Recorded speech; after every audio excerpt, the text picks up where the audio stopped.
Hey, it's Wednesday. Some people say it's hump day, but I'm saying it's encouragement day. So without further ado, straight from me all the way to you, let's go. Comic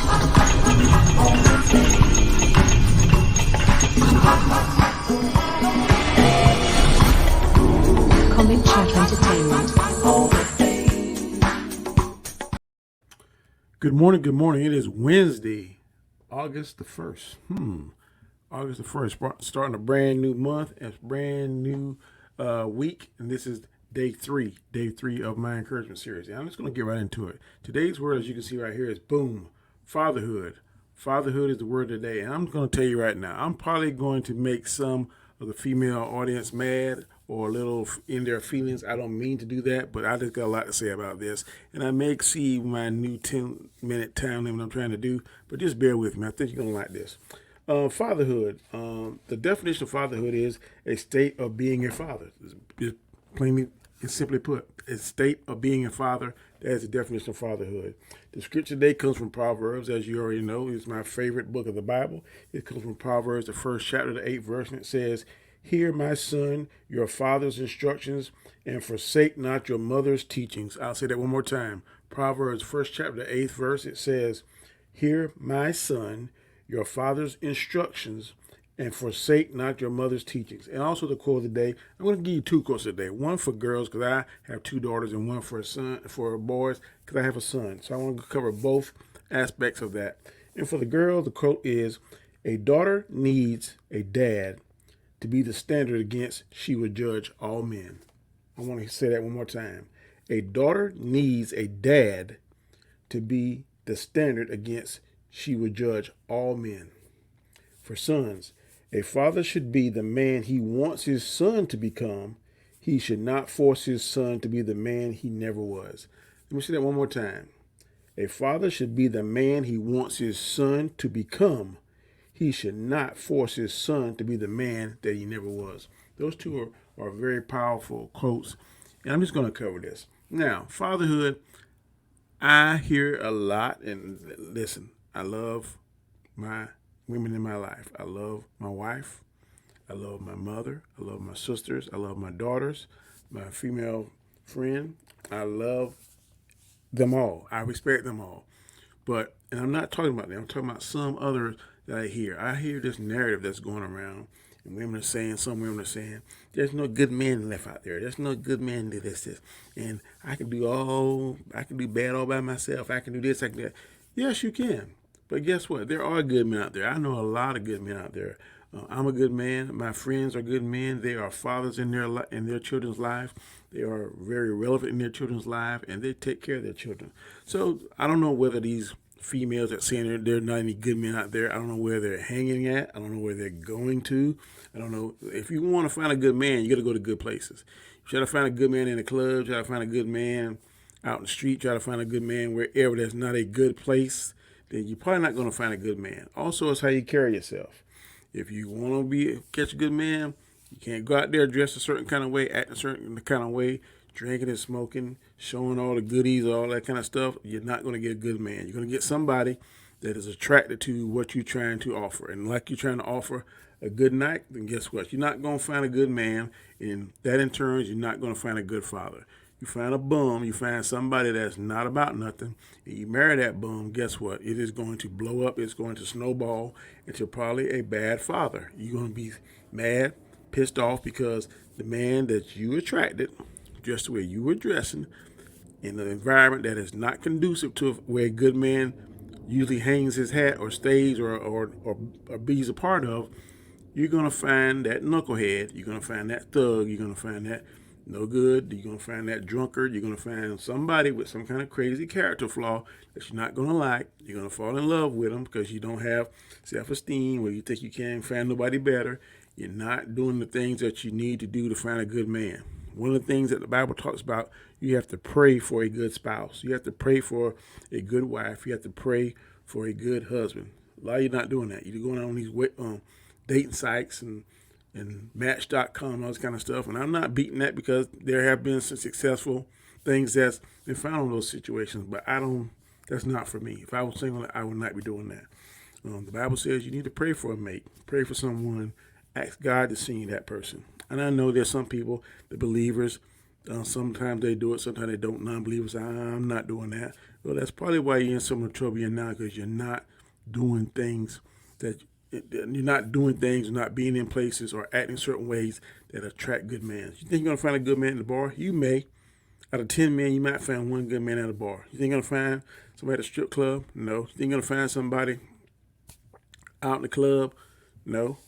And chances are you're not.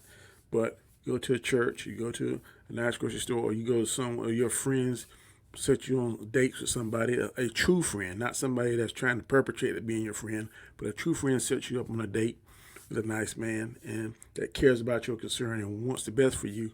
That's a good place to start. And also, like I said earlier, pray to God to send you to someone.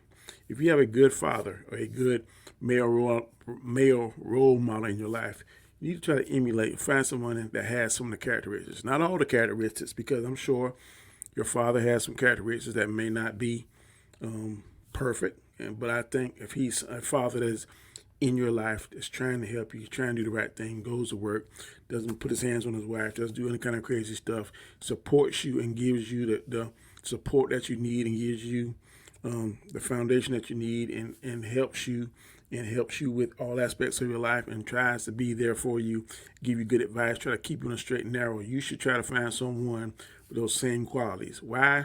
Try to find somebody with different qualities, because maybe the man in your life or the father in your life or the brother or whatever is not exactly what you want to be, but their qualities are someone that's decent, someone that's trying to do the right thing. Why would you not want to try to find a man with similar qualities? That's just my opinion. Like I said, and a lot of times women are trying to be so independent. I don't need a man. I don't need this. I don't need that.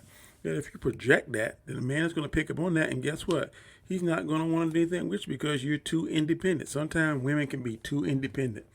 If you want to have a husband, if you want to have a father to your child, you want to have a relationship, you want to have a companion that is equal to you or can come up to where you at, or y'all can build a life together. And guess what? Sometimes you're going to have to let go of some of your independence and let the man take care of you. The man, in my opinion, is supposed to be the provider, supposed to be the head of the family. You are the helper. Now, that's not nothing that Danny said. That is what the Bible's saying. This something I'm saying is what the Bible's saying. And let's think about it now. Who went off the track first? Was it Adam or was it Eve? Last time I checked, Eve went off the track first. She did the wrong thing and brought it back to Adam. Adam wasn't strong enough, but Eve was the one that did wrong first. Not pointing the blame, I'm just pointing facts. Those are the facts. There's nothing that I'm making up. Those are just the facts. All through the Bible, they see things where women try to use their feminine wiles and stuff. Delilah tried to do that, and she finally got Samson. Now, there are also stories where David, who sent his best friend, one of his best friends out because he saw the best friend's wife naked, and then he lusted after her and had the best friend sent and got killed and stuff. And he lusted after him. So there's on both sides. But there are a lot of stories in there in the Bible where it talks about fatherhood and how men stood up for their children, were good fathers, were good husbands. And I believe that 1,000%. There are still good men here in this world, in this country. You just got to find them. You just got to look out for them. You just got to do the things that's going to attract them. Wearing little hoochie skirts, going out drinking, partying, that kind of stuff. You're not going to attract the kind of man that you want. You're not going to attract the kind of man that you want to call a father of your children. You may think you will, and sometimes there are exceptions to the rule. But in most cases, if you go out there and you do crazy stuff, you're going to catch crazy things. Just my 2 cents, just my opinion. I'm a man. I've been out there. I know how it is. And I know it really, when a father sees his daughter being taken advantage and seeing the same tricks being played on his father that he played on other men's daughters, it burns them up. It burns them up. I'm telling you. I've seen some of the same tricks that I played when I was a young man, didn't care, wasn't a father, being played on my daughters at some time in their life. And it's very frustrating because you want to just go there and knock them out, but you know you can't do that. You just got to lay that foundation and teach your daughter, say, look, you might want to look at this, you might want to do this, you might want to do that. But fatherhood, I'm telling you, women think that there aren't good men out there, that there aren't good fathers out there. There are. There are fathers that give a damn. I can name right now 10 off the top of my head of friends and men I personally know that are in their children's life, in their wives' life, are productive fathers to their children and are good husband to their wives. So this thing that fatherhood is dead is a bunch of baloney. There are plenty of men out there that are good fathers, are great fathers, and you can find them. If you're a single woman, you can find them. But guess what? You got to do put yourself in the right place, in the right positions.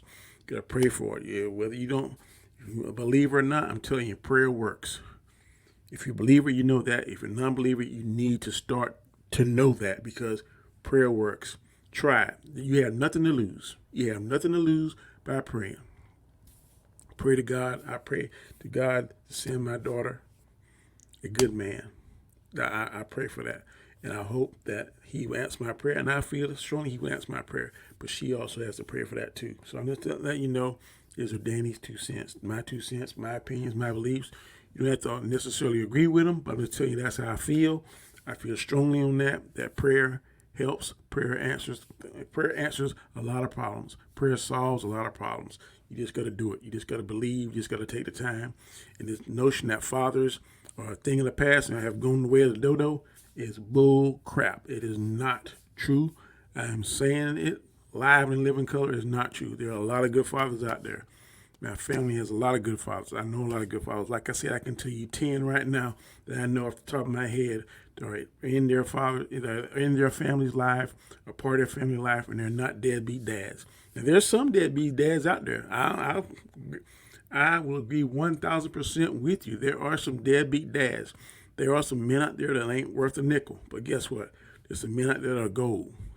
You just got to take the time to sift through all the riffraff to find that gold. Just my 2 cents. Hey, if you have not ever subscribed to the channel, please do so, man. Hit the subscribe button. Hit the notification bell. Give me that thumbs up. Also, leave me a comment because I definitely respond to your comments because, hey, man, I like hearing what you got to say. And again, thank you for coming. I definitely appreciate it. I'll be back tomorrow, same bat time, same bat channel. And until then, take it easy and peace.